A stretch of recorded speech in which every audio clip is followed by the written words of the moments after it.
బాగున్నారండి. నేను ఈరోజు మినపప్పు టమాటా ఎలా వండుకోవాలో చూపిస్తున్నానండి. మినపప్పు టమాటా చాలామంది వండుకుంటే ఇలా టేస్ట్గా ఉంటుందని తెలియదండి. చాలామంది ఏం చేస్తారు, ఇడ్లీలకు దోశలకు వాటికే ఉపయోగించుకుంటారండి మినపప్పు. ఆ పప్పులో నేను పొట్టుపప్పుని వండుతానండి. పొట్టుపప్పు తిన్నామనుకో చాలా టేస్ట్గా ఉంటుందండి, చాలా మధురంగా ఉంటుంది. మనం ఇంత అన్నం తినేసేయచ్చండి ఆ పప్పుతోటి. ఓకేనా? ఎలా చేసుకోవాలో చూపిస్తాను. పొట్టుపప్పు మనము ఒక 1 అవర్ ముందే నానబెట్టేసుకోవాలండి. ఆ పప్పు మంచిగా నానిన తర్వాత ఇలా పిసికేసి ఆ పొట్టంతా తీసేయాలండి. ఇలా చూడండి, అలా తీసేసిన కొద్దీ పొట్టు ఇలా వెళ్ళిపోతుందండి. అయిన తర్వాత నేను అప్పుడే కడిగి పెట్టానండి. నేను ఇంతకుముందే కడిగి పెట్టాను. ఇప్పుడు టమాటాలు చూడండి, ఇలా చిన్నగా ముక్కలు కోసుకోవాలండి, చాలా చిన్నగా కోసుకోవాలి. మళ్ళీ ఉల్లిగడ్డ పచ్చిమిర్చీలు కోసేసుకొని, ఆవాలు జీలకర్ర ఆవాలు తీసుకోవాలండి. ఇలా పక్కన పెట్టేసుకోవాలి. మనం జీలకర్ర ఆవాలు పక్కకు పెట్టేసుకొని ఇప్పుడు ఏం చేయాలి, మనం కుక్కర్ తీసుకోవాలండి. చూడండి, కుక్కర్లో వేసుకొని ఒక 2 విజిల్స్ ఎక్కువ వచ్చినాయి అనుకో, పప్పు మంచిగా ముద్దగా అయిపోద్దండి. పప్పు చాలా టేస్ట్గా కూడా ఉంటుంది. చూడండి, ఇందులో మనం ఏం చేయాలి, ఇప్పుడు కుక్కర్ పొయ్యి మీద పెట్టేసుకొని పొయ్యి ముట్టించుకోవాలండి. పొయ్యి ఇలా ముట్టించేసుకొని కుక్కర్ పెట్టుకోవాలి. కుక్కర్ పెట్టుకున్న తర్వాత ఇప్పుడు నూనె పోసుకోవాలండి.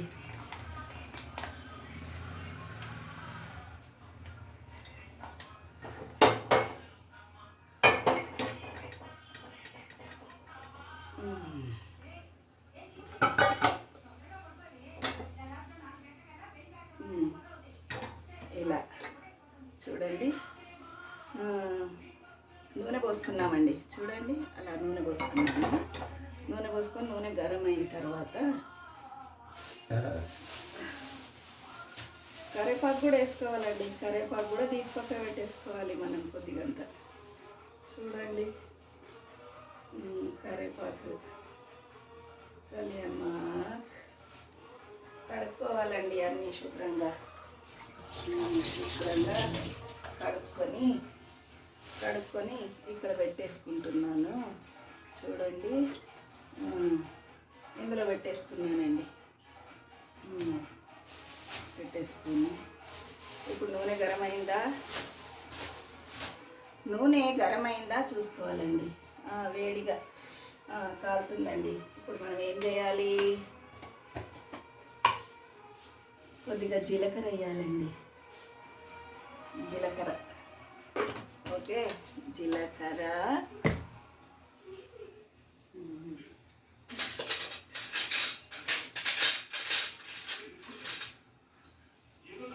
చాలామందికి తెలియదండి, మినపప్పు ఇలా వండుకుంటే ఇంత టేస్ట్గా ఉంటుందని.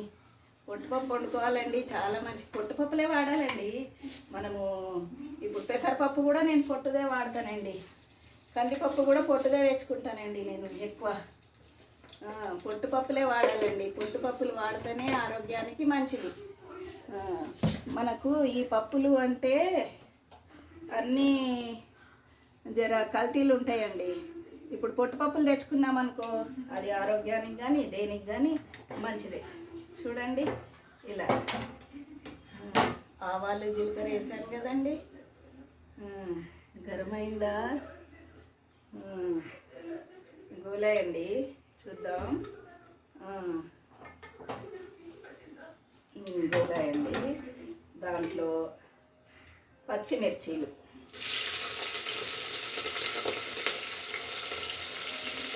వేసుకోవాలండి. ఫస్ట్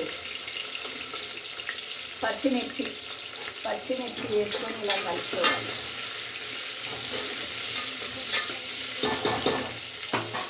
అయిన తర్వాత ఉల్లిగడ్డ కూడా వేసుకోవాలండి. ఉల్లిగడ్డ కూడా వేసుకోవాలి. వేసేసుకొని చూడండి,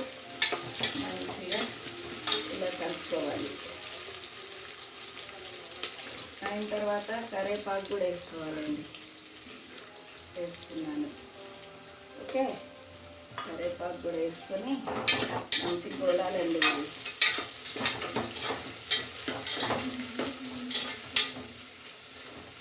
మంచిగా గోలాలి. అయిన తర్వాత మనం అల్లం ఎల్లిగడ్డ పేస్ట్ చేసి పెట్టుకుంటాం కదండి.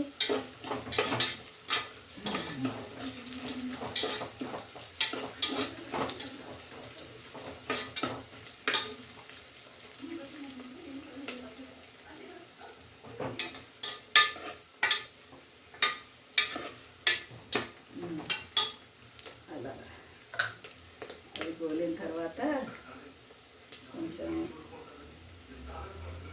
అల్లం ఎల్లిగడ్డ పేస్ట్ అండి. చూడండి, పేస్ట్, అల్లం ఎల్లిగడ్డ పేస్ట్ ఇలా చేసుకొని అల్లం ఎల్లిగడ్డ పేస్ట్ చేసుకొని మళ్ళీ ఒకసారి మంచి గోలిందా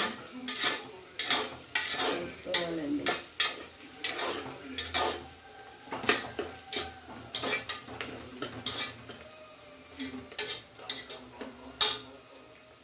మా ఇళ్ళల్లోనండి పప్పు ఇలా చేసుకునే తింటామండి. మాకు చాలా రుచికరంగా ఉంటుందండి. మనకు మంచిగా పెద్దవాళ్ళు అంటారు చూడు, తవిడ అన్నం తినొచ్చని, అలా తినొచ్చండి. చాలా టేస్ట్గా ఉంటుందండి. ఓకే, ఇప్పుడు అట్లా అయిపోయినాక అల్లం ఎల్లిగడ్డ వేసుకున్నానండి. అల్లం ఎల్లిగడ్డ వేసుకొని కలుపుకోవాలి. మంచిగా మనం కలుపుకోవాలండి. చూడండి, మంచి గోధుమ రంగు రావాలండి. ఉల్లిగడ్డ, పచ్చిమిర్చీలు అవన్నీ గోధుమ కలర్ రావాలండి.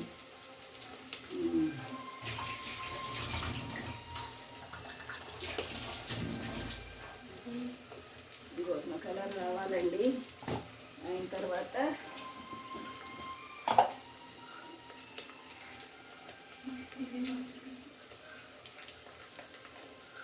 చూడండి, పసుపు వేసుకోవాలండి. పసుపు అది గోధుమ కలర్ గోలిన తర్వాత పసుపు వేసేసుకోవాలండి.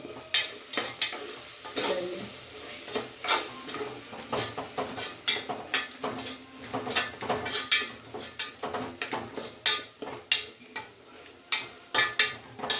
ఇందులోనే సాల్ట్ కూడా వేసేసుకోవాలండి. మనం ఎంత, 1 2, నేను 2 సగం వేసానండి. సరిపోద్దండి. 2 సగం వేసేసాను. ఇలా కలుపుకోవాలండి. కలుపుకొని అవి గోలుతున్నాయి కదండి, గోలేసాయి. ఇప్పుడు గోధుమ కలర్ వచ్చేసాయి. అప్పుడు ఈ పప్పు నీళ్ళలోకి వెళ్ళి తీసుకోవాలండి. ఇలా చూడండి, అన్నీ గోధుమ కలర్కు గోలినాయి కదండి. ఇలా గోలని పసుపు వేసుకొని, ఉప్పు వేసుకొని ఈ పప్పు ఇందులో వేసేయాలండి.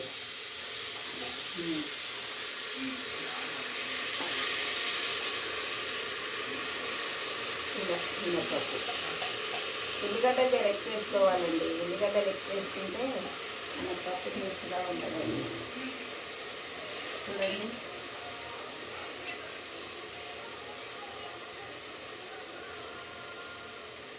ఇలా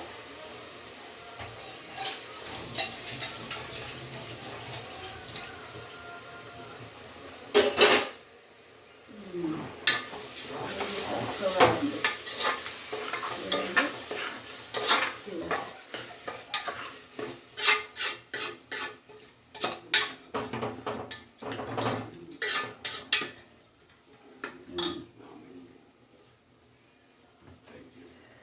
గోలుతూ ఉంటుంది కదండి.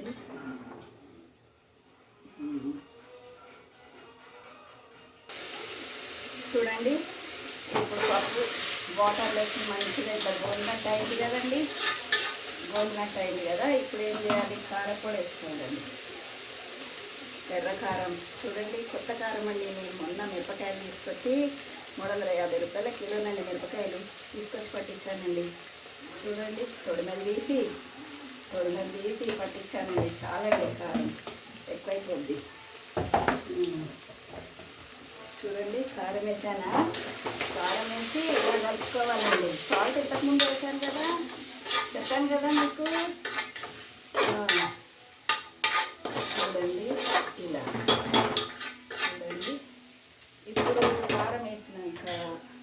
టమాటాలు వేసేసుకోవాలండి. టమాటాలు వేసేసుకోవాలి.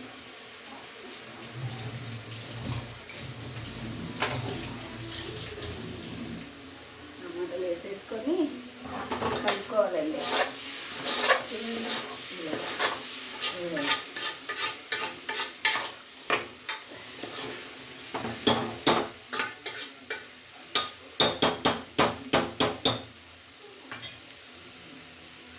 కలుపుకొని మనం కొద్దిగంత ధనియాల పొడి, ధనియాలు వేయించి పొడి చేసుకొని పెట్టుకోవాలండి. కొద్దిగంత ధనియాల పొడి, కొద్దిగంత కొత్తిమీర. పప్పు కొంచెం ఉడకాలండి. చూడండి, ఇప్పుడు ఇలా కలుపుకోవాలి. ఇలా కలుపుకొని ఇప్పుడు వాటర్ పోసేసుకోవాలండి. చూడండి, వాటర్ పోసుకోవాలండి. వాటర్ పోసేసుకోవాలి. ఇంకా కొన్ని పోసుకోవాలండి, సరిపోవు. ఇంకా కొన్ని పోసుకోవాలి. చూడండి, పోసేసుకున్నాను.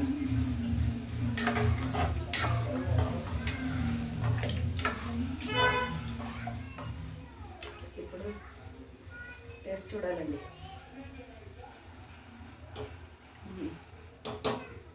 కారం కొద్దిగా తక్కువ, కొద్దిగా సాల్ట్ వేస్తున్నానండి.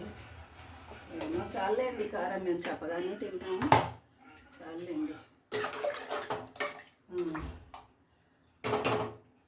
ఇప్పుడు ఏం చేయాలి, కుక్కర్ మీద మూత పెట్టాలండి. కుక్కర్ మీద మూత పెట్టాలి. చూడండి, ఇప్పుడు 5 విజిల్స్ వచ్చేసాయండి. ఇప్పుడు పొయ్యి కట్టేసుకోవాలి. ఇక పొయ్యి కట్టేసుకొని ఈ పప్పు దించుకోవాలి. దించేసుకొని మెల్లగా గ్యాస్ తీసేసుకొని ధనియాల పొడి చేసుకుని పెట్టుకోమని చెప్పాను కదండి. ధనియాల పొడి, కొంచెం కొత్తిమీర, అవి కూడా తీసుకోవాలి.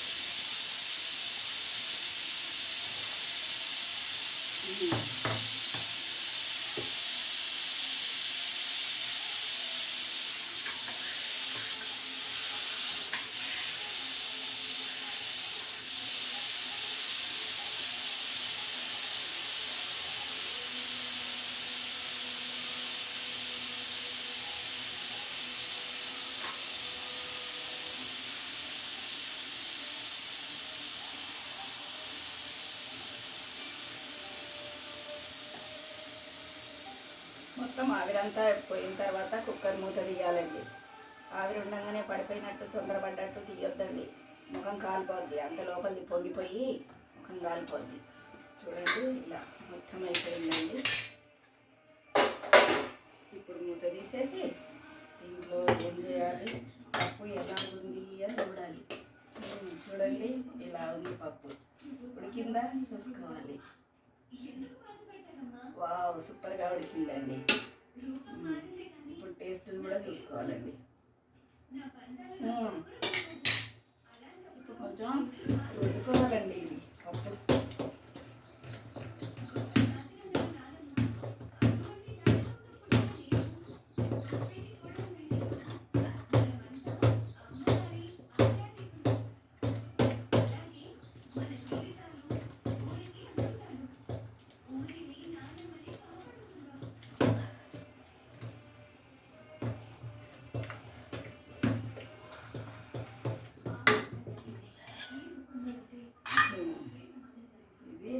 ధనియాల పొడి అండి, కొద్దిగా వేసేసుకోవాలి.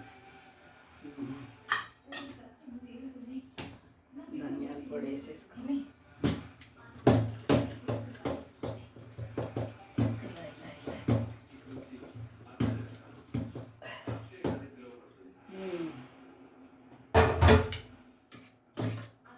చూడండి, పప్పు ఎలా అవుతుంది, పప్పులాగా ఎలా అవుతుంది.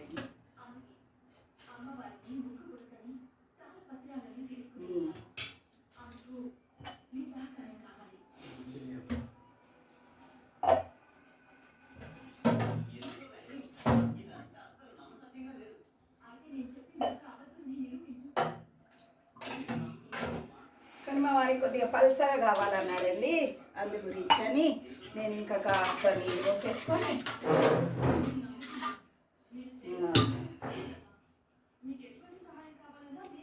సూపర్ కత్తిలాగా ఉందండి. ఇప్పుడు ఇది అన్నంలో పెట్టుకొని తింటే సూపర్గా ఉంటుందండి, టేస్టే టేస్ట్. ఓకే, ఇలా చేసుకోవాలండి మినపప్పు టమాటా. ఓకే.